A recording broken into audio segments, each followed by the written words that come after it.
Winter photography. Some tips for shooting in cold weather. The cold can cause foggy lenses. Cold can cause your batteries to drain much faster. Batteries of all types put out less juice in cold temperatures. I know I have this issue a lot. The cold can also cause your LCD to malfunction. And sometimes the camera might even just power down. So a couple of things you want to watch out for. You want to, number one, watch out for condensation on the camera, particularly on the lens. When you quickly move the camera from really cold to warm, like stepping from outside to inside, it can cause condensation inside the camera. And it sounds kind of gross, but it actually can lead to mold growth inside your camera. And it might even just cause a constant foggy lens, making it completely impossible to get a clear image in the future. So when you're moving from outside to inside, you want to move the camera slowly so that the temperature of the camera slowly rise, not all at once. You might want to, when you're outside shooting in the cold, just tuck your camera inside your coat or in a pocket.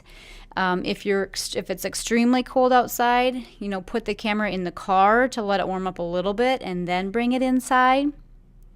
So again, you just want to allow that temperature of the camera to slowly rise.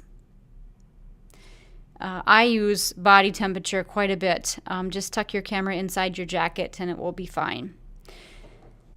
When we have snow scenes, we actually have the same issue as we do when we have beach scenes, even though snow scenes and beach scenes seem to be complete opposites.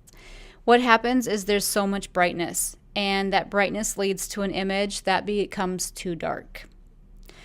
So when you're shooting in the snow, like I mentioned, the snow and the beach, those scenes tend to reflect a lot of light and then oftentimes are underexposed.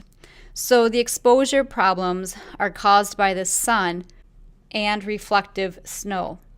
Those bright areas that reflect a lot of light likely confuse the light meter and then result in the bright tones being underexposed or too dark. We also might have glare issues and, of course, white balance issues.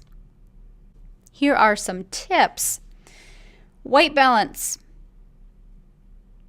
White snow with bright sunlight. What happens is the white objects in the photos tend to have a bluish tint. Your snow turns blue. So you want to manually adjust the white balance to a cloudy day setting, and that will remove the blue tint from the snow. Seems backwards, but that's what you need to do. Your camera might also have a snow or winter scene mode. You will want to check out your camera manual or look more in depth at your settings. Exposure. So a couple of ways that we can trick or cheat the camera. If you place the image that you want to take a photo of in the center of the frame and then you hold your shutter button halfway down, this sets the exposure. And then what you can do is quickly recompose the photo so that the object is where you want it to appear. You're still holding down the shutter halfway. Once you get that composition correct, then go ahead and press the shutter. So what you're doing is you're cheating. You're having the camera focus on something and then you're going to move it while it's been focused and then take the picture. You also can use exposure compensation controls. And this is where you consciously overexpose or underexpose the photograph. The last tip that you can do as far as exposure on winter photography is to increase the aperture by either a half to actually a full f-stop to compensate. Harsh shadows.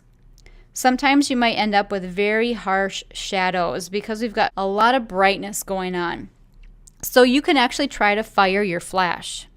We talk about flash and trying to stay away from it. Now I'm telling you to go ahead and fire the flash. With all of the lighting in the environment, the flash can actually act as a fill flash, removing those harsh shadows on the subjects. And this helps improve exposure. The contrasting colors. This is something just as far as composition in a winter scene. Try to contrast colors, something that will stand out from the white snow. This creates interest. This makes it visually pleasing, and the aesthetics are much, much better. So if you think about red berries on a tree and contrast that with a green evergreen, or just the green evergreen with the snow. So we're looking at contrasting colors. The benefit of shooting in bright conditions is that you're able to work with a fast shutter speed. Fast shutter speed means able to capture fast action. Something that can be an advantage or a disadvantage, falling snow. Falling snow becomes blurred snow on an image. So if you have your shutter speed not very high, the snow is going to look like a bunch of white lines going through the scene. Can be a nice effect. Again, you can play around with your focal length, where your depth of field is. You actually can have your subject be in focus with a nice blurred background of falling snow. So there's benefits, there are disadvantages with the falling snow. Key thing to think about, if it is snowing, keep your camera protected. Always keep your camera protected from the elements.